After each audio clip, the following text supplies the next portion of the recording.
Be'ezus Hashem, we're doing chapter 4 in Shir Hashirim.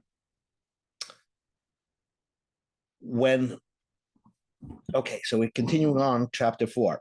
So when the king hears the praises of his wife and his love towards him and her longing towards him, so he can't hold himself back, and he wants to describe how beautiful she is. And therefore, when we say Shir Hashirim, we arouse Rachmei Shemayim to bring a salvation, because Hashem is now talking about us. And God says about us, Hinach Yafa Rayasi, you are most beautiful, my love. Right? Even in your gullahs, even if you mess up, you're still beautiful. Hinach Yafa, you're so beautiful. And Nayach Yoinim, your eyes are like doves. In other words, despite the fact that some Jews mess up, but there are always good people, devoted people, leaders that are devoted to HaKadosh Baruch Hu. Your eyes are like dove behind the veil. Do some Jews, so to speak, cover our face because they're doing bad things, but behind that, we have beautiful eyes, which refers to the tzaddikim of the generation that are devoted to Hashem, like a dove is devoted to its partner. And but now we're saying like this, that even the simple Jews who are like sa'arech, you're here, okay? We're describing, imagine a man describing a woman's body, and he says, sa'arech ke'eder izim, your black hair is like a flock of goats, shegolshu, that's streaming down Mahar Gilad from this white mountain. What we're trying to say over here is that the mashal is trying to say is that HaKadosh Baruch Hu is praising even the simple Jews, the ones that are not prominent Jews, but they're just like an additive to the Jewish people, like hair to a body. And even though we're black, but when you compare us around, we appear in contrast to the rest of the world.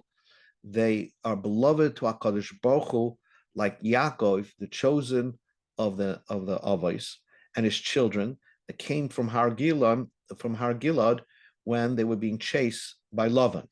So therefore Hashem expresses his love for the Jewish people, every part of the Jewish people, from the Einayach all the way down to the very hair of the Jewish people, the very most simplest Jew.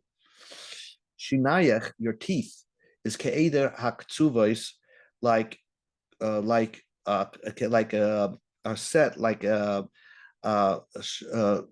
like ooze haktsuvos that are shorn, sha'olu min arachza, that just came up from the washing. So they just look white, and their wool is so clean. Shekulam mat imois, all of are similar to each other, like twins. V'shakula ein bohem, and there's no losses amongst her young. In other words, who is HaKadosh Baruch Hu praising? Which part of the Jewish people? The teeth. These are the loichmei Yisrael, the ones that do war, that cut their enemies. And Hashem is even praising the chayalim of the Jewish people, the people who are part of the army, that their hands are so clean from gezel and from immorality, and they don't dirty their hands like other armies. So if you think about it, our shinayach, our teeth, our army is so much purer than any of the armies of the nation. And not only that, when we come to the negotiating table, God says, like the red string, like a red string are your lips. Umidbarech, your words are nava kamli. In other words, you are, when you say something, you keep it. And this is a remez to the red string that Rachav, that the spies in Sefer Yeshua commanded Rachav to put out her window so they'll recognize that they're not going to come and destroy her house and her family. So we kept our word to her. Now we say that God describes the woman, the man describes his wife, and he says, "Kipelach hariman rakesech." Your temples are like a split open pomegranate, mibadlet samasech, behind your veil.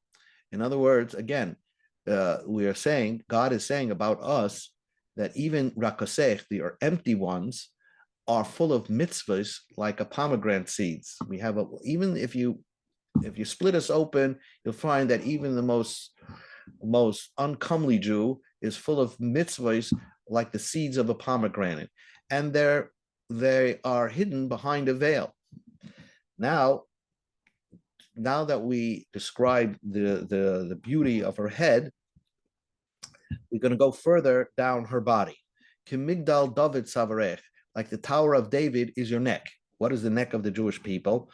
The neck of the Jewish people is the Beis Hamikdash, and the Har, which is on top of Har Maria, and it can be seen from far like a lighthouse. In other words, we're a light amongst the nations.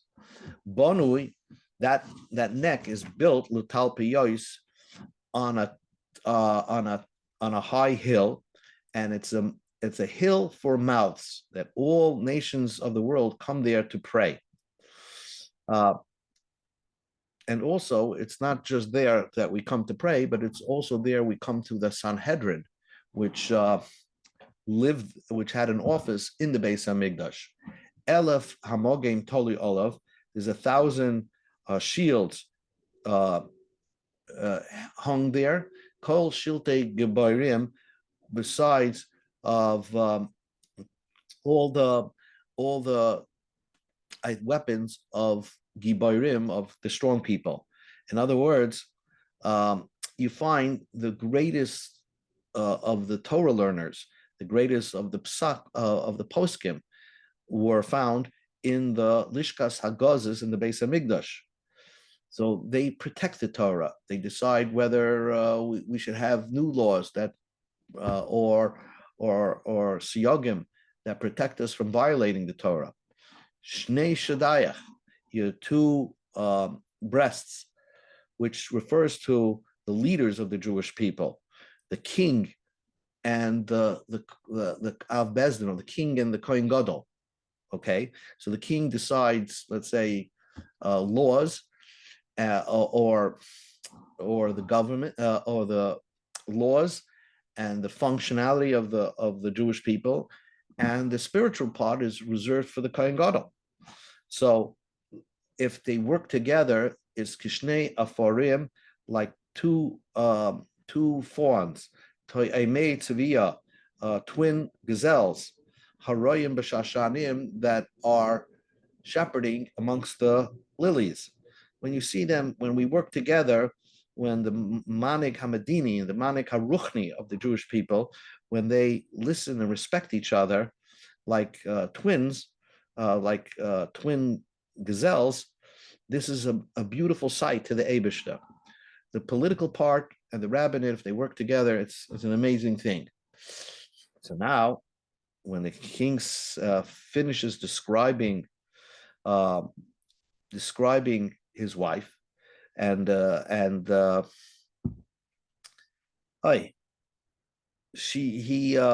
he remembers the good old times, and then he starts thinking about her words and her the way she talks, the way she moves. She says, even though he knows that we did a lot of averis, Hashem says to who that don't worry, until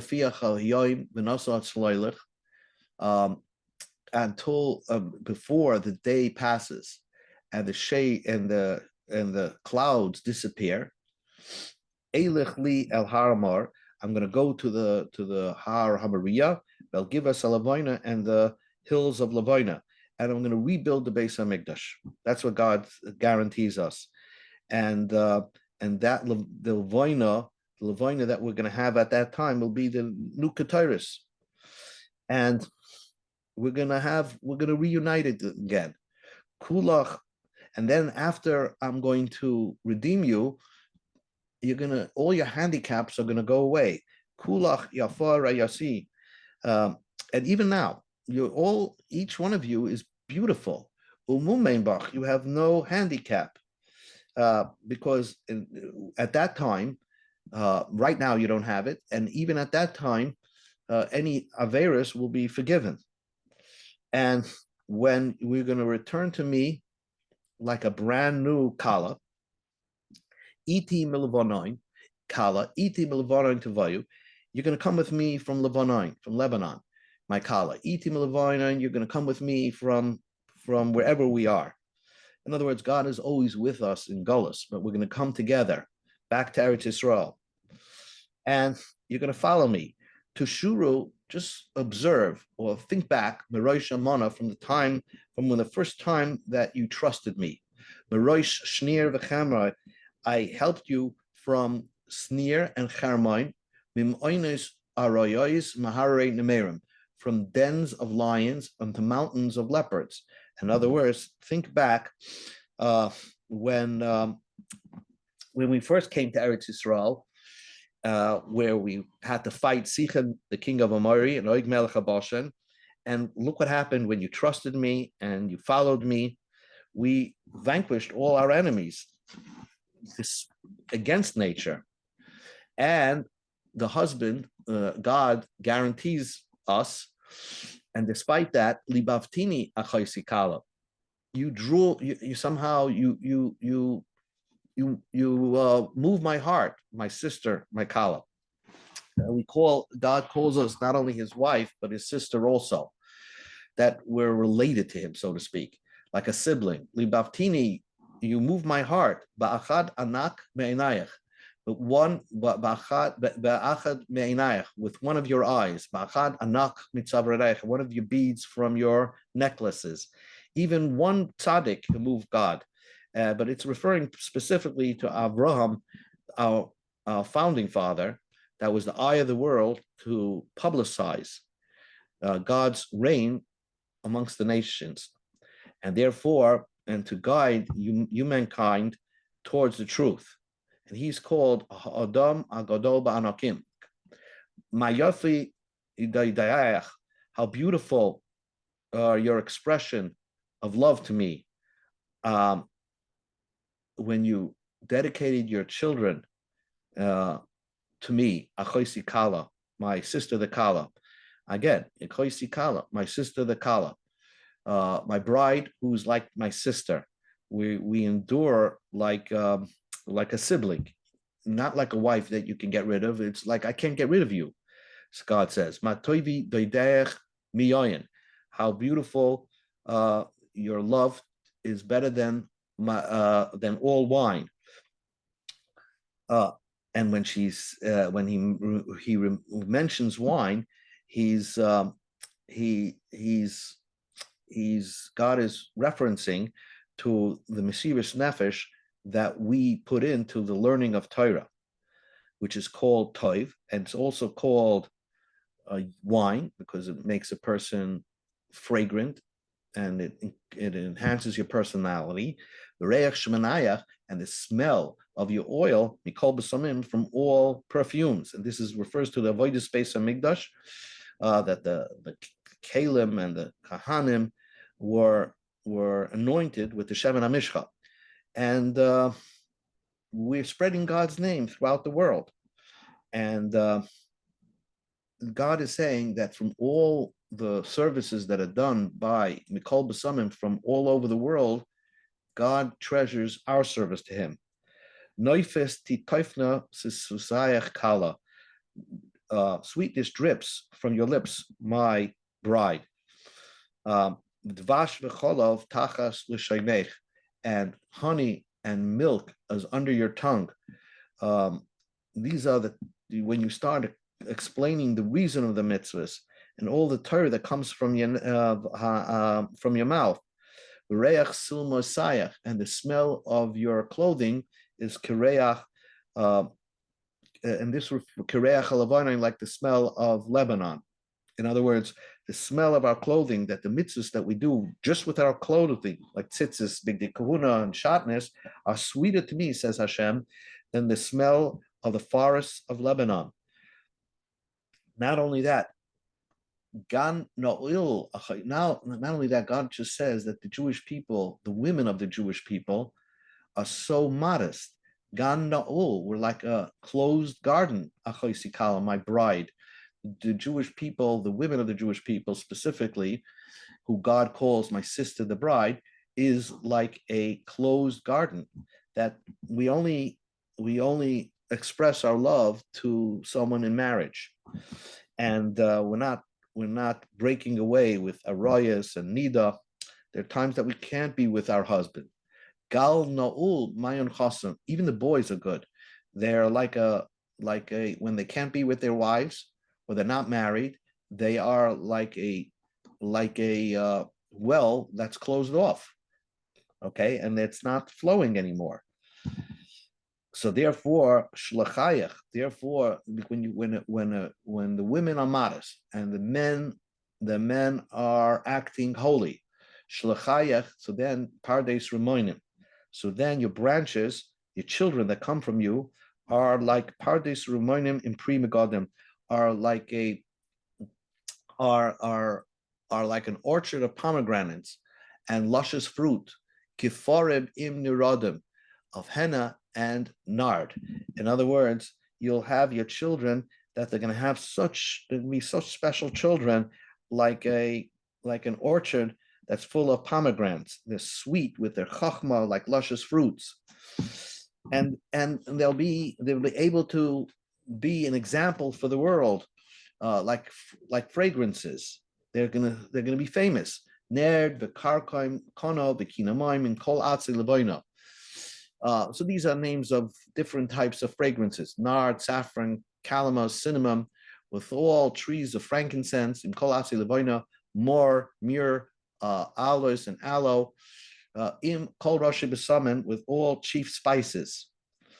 And why would you have such beautiful children? Why are such special children that are all over the world? Because Mayin Ganem Meir Be'er Mayim Chayim, because they come from a well, a well of living waters. They come from a beautiful garden. The Noislim min Levanon, they flow from Levanon, from pure people. In other words, when the parents are pure, are modest and holy, then all the children, the branches that come from them, are special children. Now, so this is God just finished praising the Jewish people, its body, its milus, and the children. Hashem guarantees Uri Tzafai. Uri Tzafa, let the north wind come. Uboy Seman, let the south wind come. Hafichu Ganim, blow the winds into my garden. God calls us his gardens. Yizlu, which is the Jewish people, Yizlu B'Shamav, and Yizlu B'Shamav, and our fragrance should blow out. Right? So Hashem is saying that there's going to be a time that I'm going to call back, and Mashiach will come, and everything, all the places of the world where the Jewish people are scattered are going to come, and the nations of the world are going to bring back the Jewish people to where they belong. So when we heard that the Eibishter is eventually going to come back to his garden, his Jewish people, and he's eventually going to bring back to the Jewish people to a local place, but it's not yet. We say to Hashem, here's the only pasuk, I guess, in this chapter that we're talking to Hashem, Yavai doidi leganoi, let my husband, my beloved, come to his garden right now, v'yochal pri megadav, and start eating his luscious fruits. We're ready. So that's ends chapter 4.